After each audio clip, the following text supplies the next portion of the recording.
Yes, this is me walking in front of the camera. Hey, Spence, hi. Hey, Jeremy. How are you? I'm doing great. How are you? I'm great. I'm great. What's up, everybody? Perfect. This is Jeremy Forcier, and I'm sitting here with my friend Spence Hyatt, broker, Remax Pros in Roanoke Park. Awesome guy. I just wanted to interview you today and ask you a few questions because you have a good pulse on the market and whatnot. And my number one question is, for consumers to know, as well as for other agents to know out there, what do you see right now as far as what the people that are being really successful in the marketplace, agents, your agents, what are they doing differently? Or what would be maybe the one thing you think that is defining their success right now in this marketplace? Yeah, that's a great question, Jeremy, and it's a question that folks in this business really need to seriously address because, you know, no marketplace is the same way forever. Right. And this is dramatically different than it was 5 years ago. I'm not telling anybody anything they don't already know.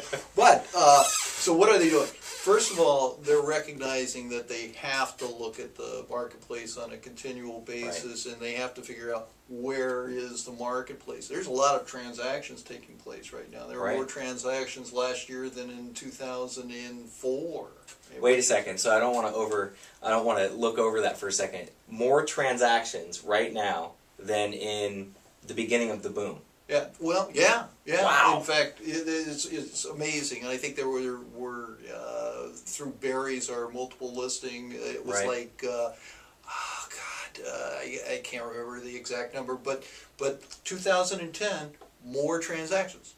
You know, different numbers, but more transactions. And, and that's a good thing.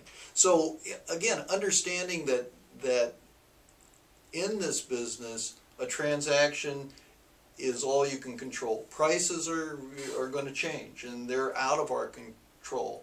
But we can control the deals we're doing. Right. And so focusing on your numbers, and I think that's the first thing. You know, there has to be a contact before there can be a transaction. It's being real clear on the fact that, you know, I have to be out touching people, and I have to be doing that on a consistent and continual basis. And if I'm not doing it, you know, there's no miracle escrows. And that's something that I think a lot of agents suffer from, both mortgage, actually salespeople in general, realtor, mortgage, sales, whatever it is that understanding that lead generation is the number one priority in your game. That's the number one thing that you have to be doing every single day, all the time.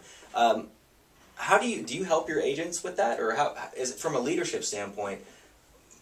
Do you offer any type of assistance with lead generation, or keep them focused on that daily activity? Yeah, and I kind of look at this a little bit differently. I've been doing this a long time. Hard to believe, being as young as I am, but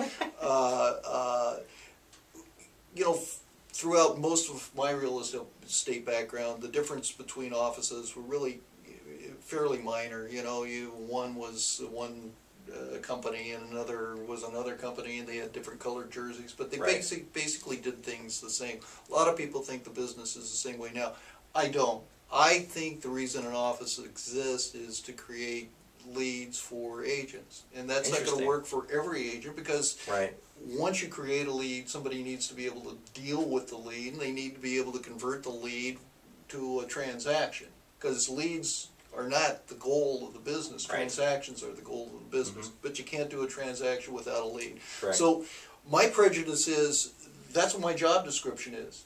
I need to be continually looking at how I can get more business for my agents, how I can get more opportunities for them to bring their genius into the business and close transactions. I got a new nickname for Spence here. It's he's the goose that lays the golden egg. That is really cool. I mean, there is not a lot of leadership out there that really understands that that's unique, that's compelling, and it's scalable. You can dollarize it. It's important. I mean, that's fantastic. If I was an agent, I mean, it'd be a no-brainer. It'd have that type of leadership and support. So here's some big takeaways.